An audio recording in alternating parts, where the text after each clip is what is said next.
mendan Lionel Messi bilan kurashmagansan, undan to'pni olib qo'yishga harakat qilmagansan desangiz, siz avval Messidan to'pni olib qo'yishga o'zingiz bir harakat qilib ko'ring. Messi bu chinakam dohiy. Unga yetadigan hujumchi yo'q. U futbolni san'at darajasiga olib chiqqan futbol yulduzi sanaladi. Rio Ferdinand.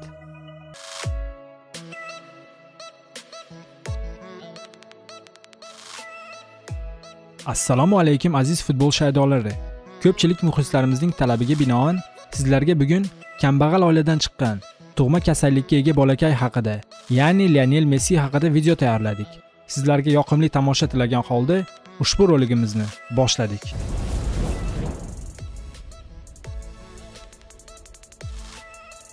Lionel Messi hayot qiyinchiliklari va sinovlarini bosib o'tgan, o'zining mehnati bilan ko'pchilik insonlarning qalbidan joy olgan va 5 karra dunyoning eng kuchli futbolchisiga aylangan futbol dohiysi. Lionel Andres Messi 1987-yilning 24-iyulida Argentinaning Rosario shahrida dunyoga kelgan. Uning otasi Jorge Horacio Messi zavodda temirchi bo'lib ishlagan. Onasi Celio Mario Messi esa xususiy korxonada farrosh bo'lib ishlagan. Messining oilasi ko'p farzandli oila hisoblanib, Messidan tashqari oilada Matias, Maria va Rodrigo ismli aka va opalari bo'lgan. Yosh Leo bolalik paytlarida har kuni ko'chaga futbol ko'ptagini olib chiqib o'ynar edi.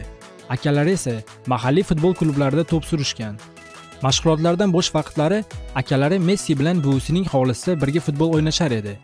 Kenja nabirasining qiziqishlarini vaqtida to'g'ri baholagan buvasi 5 yoshli Messini birinchi bor futbol to'garagiga olib borgan shaxs hisoblanadi.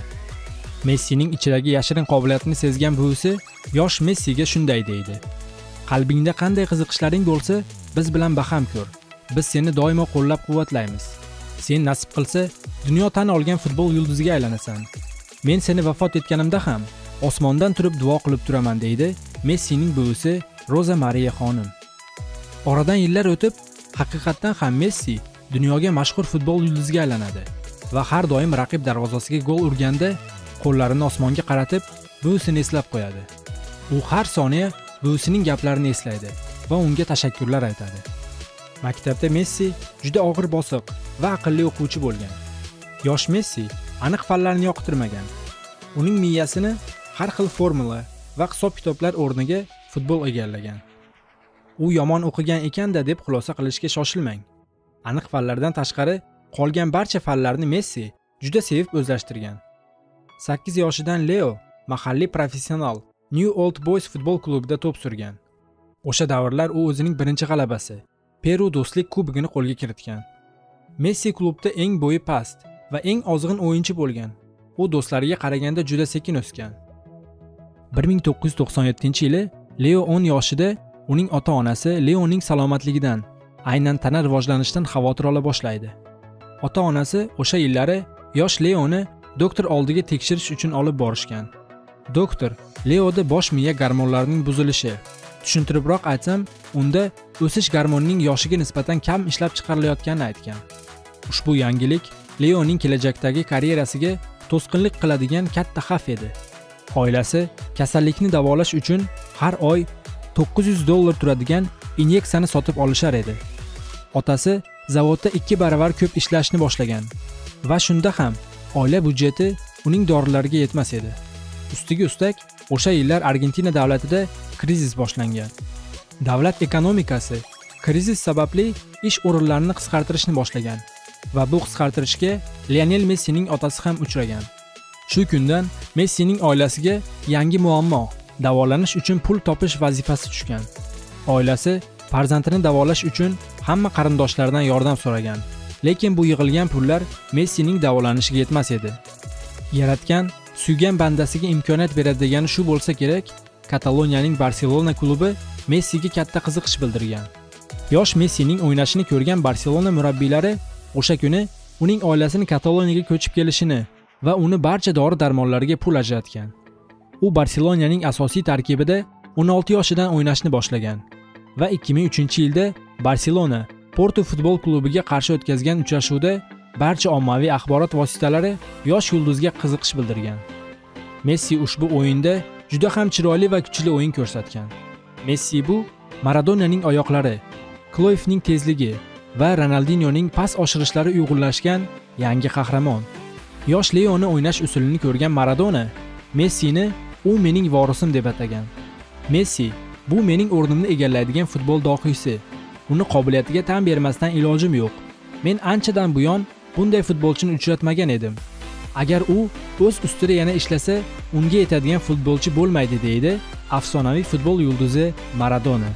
Lionel Messi Barselonada yangi cho'qqilarini zabt etib, uning yutuqlari va sovrinlari yildan yilga ko'paya boshlagan.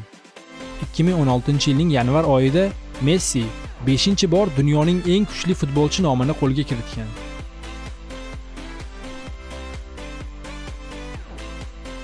Argentina terma jamoasida ham u doim birinchilikni qo'lga kiritar.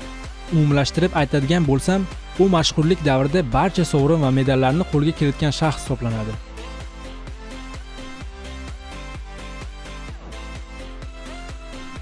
Lionel Messining hayotida bir nechta model qizlar bo'lgan.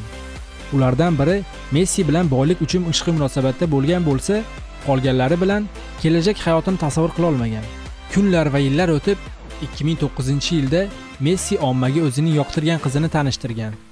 Jurnalistlar Messidan yoqtirgan qizi haqida so'rashganda, Messi qisqacha qilib, "U argentinalik oddiy qiz va men uni hayotimda uchratganimdan xursandman" deb javob bergan.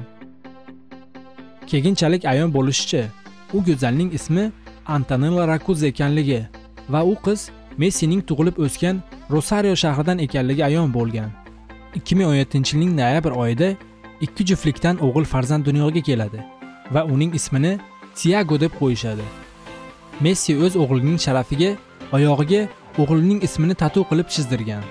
Undan tashqari, Messining yelka qismida buvisining surati tushirilgan yana bir tatu bor. Tanasiga tushirilgan rasmlardan birinchisi aynan shu, buvisining rasmi bo'lgan. Messining tana qismiga yana boshqa, o'z mazmuniga ega tatu rasmlar chizilgan. 2017-yilga kelib, Messi va Antonella o'zining munosabatlarini rasmiylashtirgan va to'y bazmini o'tkazishgan. To'y bazmida 270 dan ortiq mashhur insonlar qatnashgan. 2017-yilning oktyabr oyida yosh juftlik ikkinchi farzandni kutayotganini ommaga e'lon qilishgan.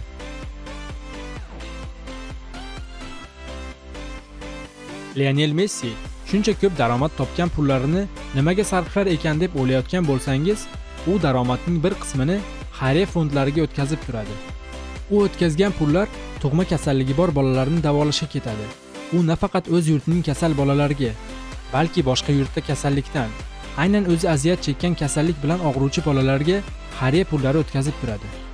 Lionel Messining quyidagi so'zlari menga juda ham yoqdi. Men har bir o'yinni xuddi oxirgi o'yinday tasavvur qilib o'ynayman.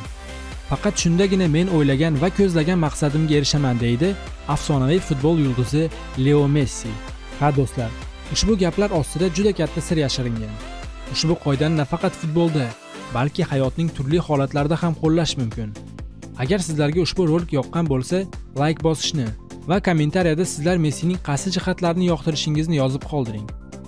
Hammangizga va'da qilganimday, birin-ketin har kuni sizlar bilishni xohlagan yulduzlar hayotini va mashhurlikka erishishini rolik qilib chiqarmoqdaman. Keyingi ko'rsatuvlarimizda kim haqida bilishni xohlaysiz va bu haqida kommentariyada yozib qoldiring. Sizlar bilan siz sevgan va yoqtirgan Vodiy TV kanali edi. Ko'rganda ko'rishguncha xayr.